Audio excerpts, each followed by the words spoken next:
Good morning, everyone. Happy Friday. I wanted to go ahead and get lesson 42 uploaded for you. That's what we're going to be talking about today. So if you have your packet, please go ahead and find that, open it up to lesson 42. Looks like this. We're going to be talking about estimating with scientific notation. And we've already done a good bit of this. In fact, the problems that we have encountered turn out with really nice answers. For example, you might have a problem that looks like this, and I'm not going to work this one all the way through. We probably did this one in a previous lesson, but we would have come up with something like this as our answer. And they always work out really nicely, where they're kind of what I might say, they work out nice and evenly, because we could take the numbers. You see we have 12 over 12, and we'd come up with an answer like this, 1 times 10 to the negative 26 power. Okay, so even with all the steps that you don't see, they're missing, if I had put them in there, you'd remember this problem. Excuse me, but the point is, what we've encountered so far turns out with nice, neat answers like this. But what about when we have problems that are a little bit more complicated? For example, let's go back to one that we did in lesson 41. You can turn your packet over if you want to look at it, but example 4 here, for example, example 3, here it is. This one right here, example 3. Look at this. What if I wanted to write this in scientific notation? That would be a real, or not scientific notation, I'm sorry. What if I wanted to take that and figure out the answer to that problem, if I wanted to multiply all of that? Well, there's a couple problems with that. First of all, if you did it by hand, it'd be very tedious. It would take you forever. You might make mistakes. If you used a calculator that doesn't have scientific notation, then, you'd have a calculator that wouldn't actually show all the digits that are needed to work that problem out. So we have to have some sort of a systematic approach to help us come up with an accurate answer, or at least an estimated answer as to what we would be near. So we go back to lesson 42. And we're going to actually look at that problem that I just showed you in lesson 41. So I'm going to write that down here. You don't necessarily need to take notes just yet. You can just kind of follow me in what we're going to do. But I'm going to take that problem from lesson 41.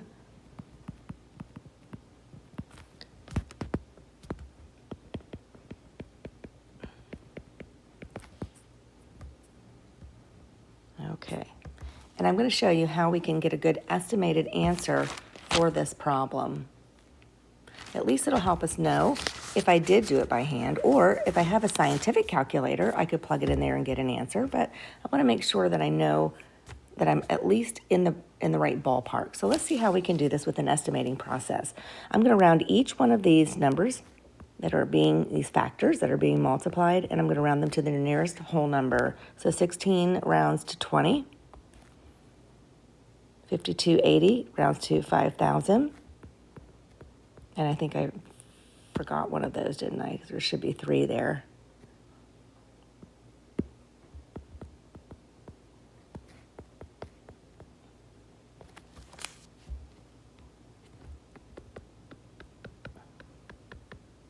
And all of these are going to be 10.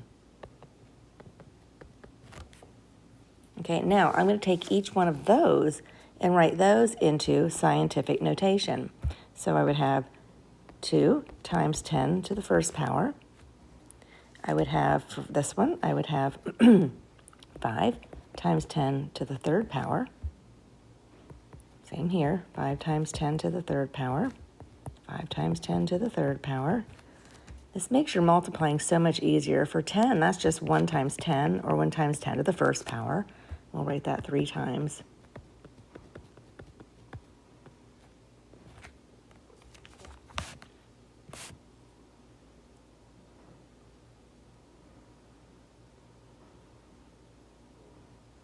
Okay, and then we're going to take all of these numbers here and multiply them, just like we would have in the previous problems that we've worked out like this. So we would have 5 times 5 times 5, that's 25 times 5. We have 2, and that's okay to do those in your calculator.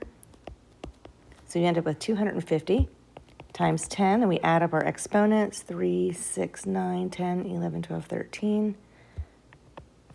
Okay, but we're not quite done yet, because remember, you have to change 250 has to be changed, but now we're still estimating. So I'm going to estimate this to 300, just like we did up here.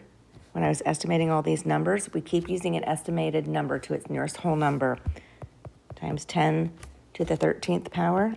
So I'm going to take 300 and write 3 times 10 to the second power. We have times 10 to the 13th power. I still have to keep that. Okay, so this is the 300 equals 3 times 10 to the 15th power. Okay, so using this estimated process would help me know if it gets me close to what the answer is supposed to be. And if I had a scientific calculator and I used it to find my answer and I wasn't sure I did it, that it's actually calculating correctly, making sure that I didn't make a mistake. If I had this estimating process in my toolkit, then I could figure that out and think, okay, good, I'm right in the right ballpark, so it has to be the right answer. Okay, so let's bump back up here.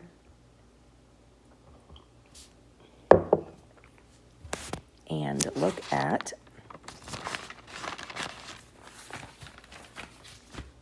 this right up here. So we have the steps right here. We're not going to write anything right there, but we are going to do example 1 together in just a moment.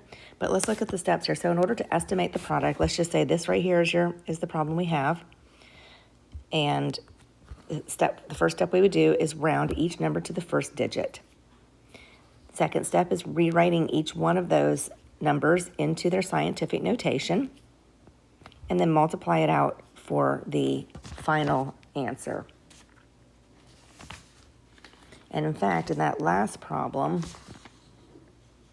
we didn't actually figure that out, but all you'd have to do is write, we didn't finish this in that regard, it'd be 3, 1, 2, 3, 4, 5, 6, 7, 8, 9, 10, 11, 12, 13, 14, 15.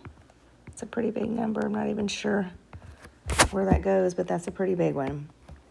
Okay, so you notice in the example up here, this turns out to be 1,440,000,000. Okay, 144 times 10 to the 9th. And actually, this didn't even get written into the final step, but that's okay. You get it to a point that it's doable. So let's look at example 1 together. So the first thing we want to do is we want to take each one of those numbers and round those to the first digit. So we have 2,490, which would round to 2,000. We have 16 times 10 to the negative second power. So let's take that 16 and make that 20 times 10 to the negative second power. We'll deal with all those exponents when we multiply this out. 2.9 becomes 3 times 10 to the fourth power. And on the bottom, we have 800. And 800 again times 10 to the fifth power. And then 20 times 10 to the negative sixth power.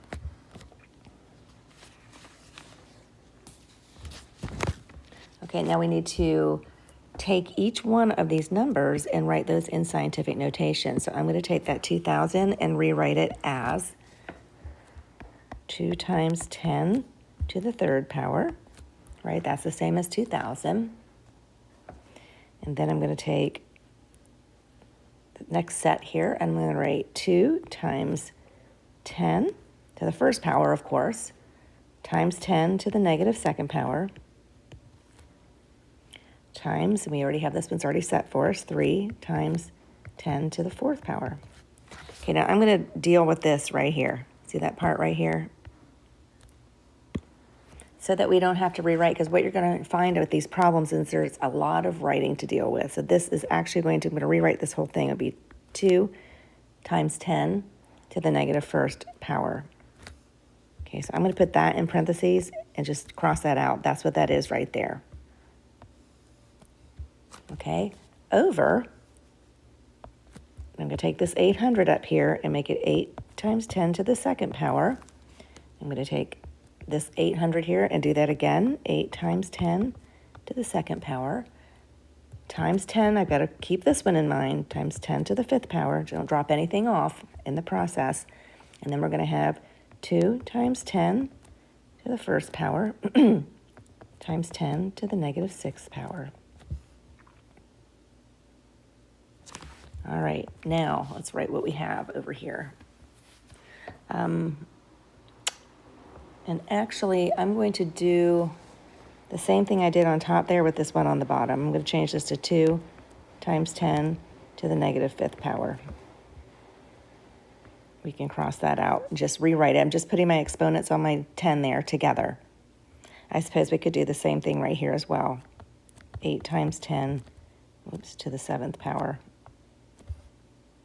Okay, I don't want your work to look too messy for you, but it's kind of easier if we can take care of it through the problem than having to rewrite it all out again. Now, let's just take our whole numbers here. I've got 2 and 3. Then I'm going to multiply. That'll give me 12 times 10. Take my exponents here, 3 and 4. Oops, and 1. I missed that one. Okay, there we go. And that will give me 10 to the 6th over. And we're going to look at, I actually did do this one in 2 steps.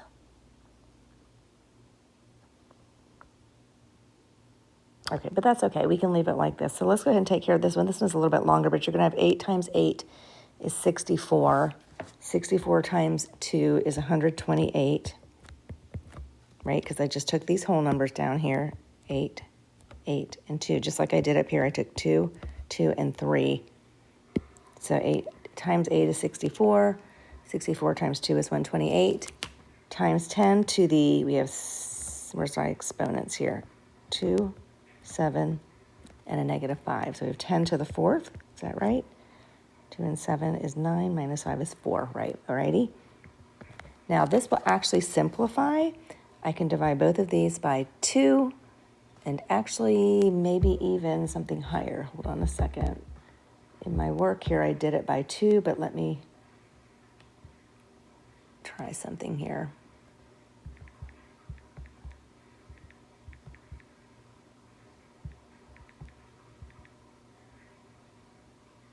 Well, let's just divide it by 2. We're going to end up with 6 times 10 to the 6th power, 64 times 10 to the 4th power. And then we can simplify one more time. 3 times 10 to the 6th power over 32. Divide both those by 2 is what I did, times 10 to the 4th power. Okay, now I can divide 3 divided by 32, and I'm going to end up with, okay, so watch what I'm doing here. I took this 3 and dividing it by 32. And I'm going to end up with a decimal that looks like this, 0.09375.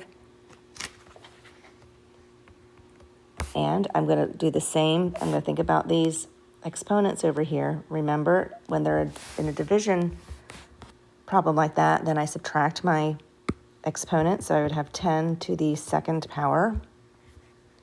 Now I need to put this in scientific notation. Do you see how long these problems can get on us? So I would have to move my decimal point right here to make it in scientific notation, right? So then I would have 9.375 times 10, and I move 2 places to the right. So that's going to become -2.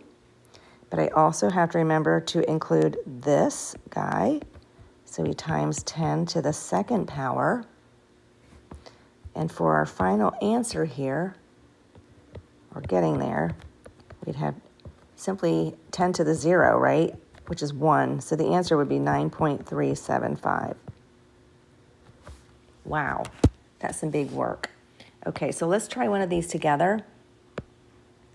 We're in your book on page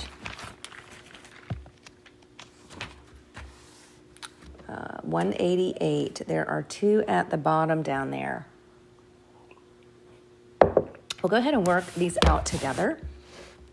If you want to pause the video and try them yourselves, you certainly can do that, and then you can come back and check the answer. You can scroll through to find the answer, and then if you got the answer wrong, then you can rewind back and see where you went wrong.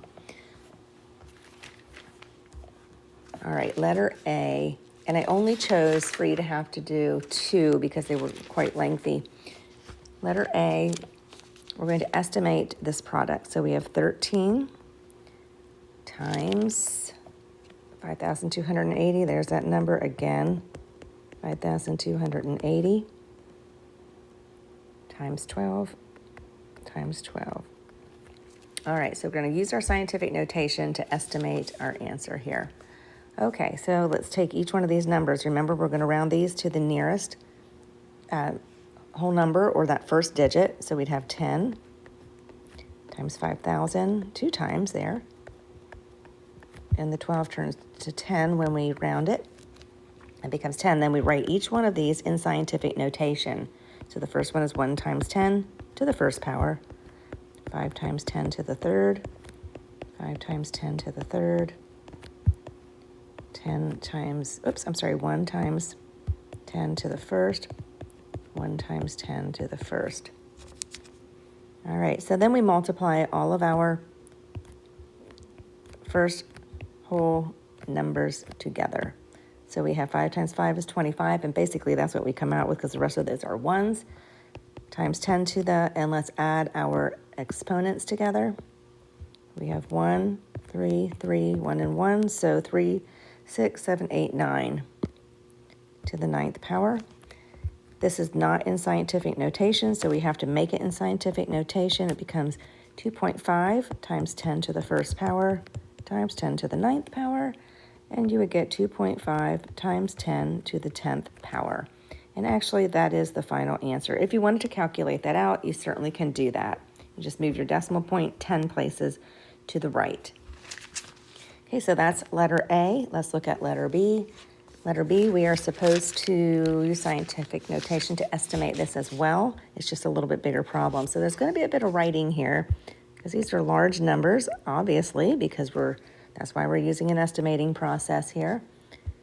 933, 216 times 10 to the negative 11th power over 319,214. And then we have 0.016003. Oh my word. You guys be careful when you're writing these down that you're grabbing all of the numbers of the problem. 0.01603 times 10 to the negative 31st power. All right, so the first thing we're going to do is like we've done in all of these problems, and we're going to estimate each one of those numbers to that first whole number. So 4353 becomes 4,000.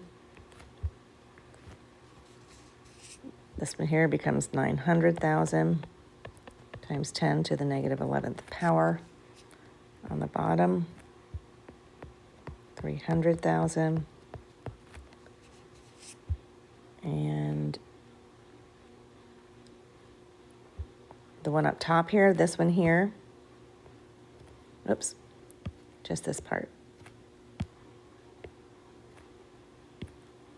becomes 2.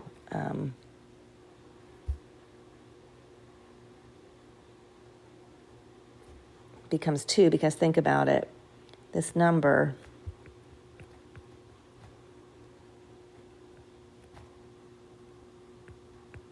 in order to make it scientific notation, has to move, let me write that a little bit bigger, that's not big enough for me to do my work here, 0.01603. To make this number scientific notation, I have to move this 2 places to the right.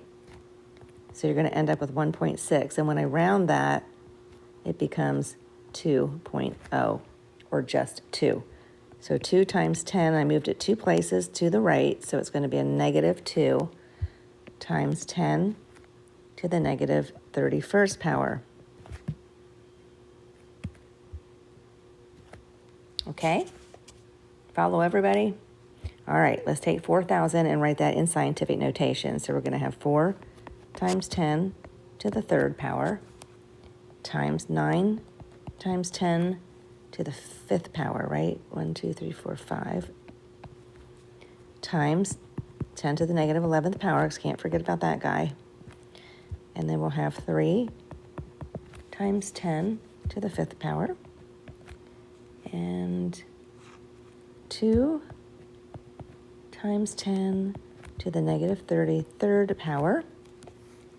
We're getting somewhere. Let me put little equal signs here. The next one is, let me see how I want to, I think we can go ahead and put these together. Well, I'm going to rewrite a couple of things here because I want to put these exponents together here just to make it easier as I travel through here. And you might not need to do that, but I want to show it with that step so I don't lose anybody. So I'm going to end up with 9 times 10 to the negative 6th power, because see, all I'm doing is putting these exponents together right here, over 3 times 10 to the 5th. I'm just going to repeat what I have there on the bottom. Okay, and now I can go ahead and multiply. I'm going to multiply my whole numbers here. So 4 times 9 will give me 36, and 3 times 2 will give me 6.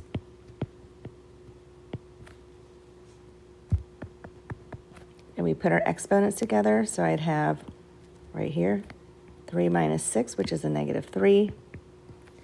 And on the bottom, 5 minus 33, which is a negative 28. And so our final answer, you see that this worked out pretty nicely. 36 divided by 6 is 6 times 10 to the, let's see, so you're going to have negative 3. Let me work these exponents out in front of you. Negative 3 minus a negative 28, which is like negative 3 plus 28. Whoops, what in the world was that? Something funky just happened. There we go.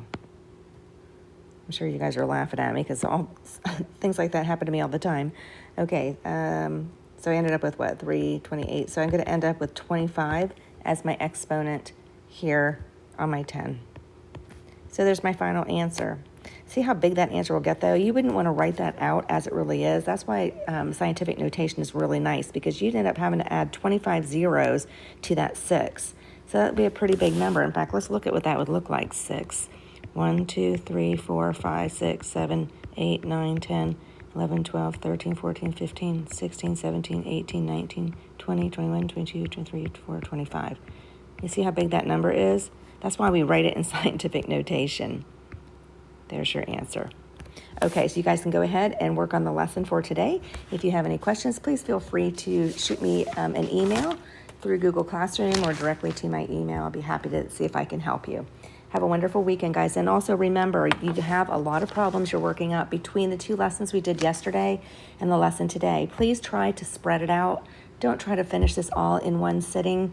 Spread it out so your brain can begin to absorb it a little at a time rather than just getting so tired that your brain isn't really comprehending well. So spread it out. Yes, I know that would mean a little bit of work on the weekend, but it really would be best for you to do it that way. Remember, you should come to class on Monday afternoon. Class will be switched Monday. We'll be upstairs and bring these problems finished, and we can try to go over some of them that you might need, and we'll go from there. But we are going to be doing a few more lessons next week. All right, wonderful. Have a great weekend, everyone. Thanks for watching. Bye-bye.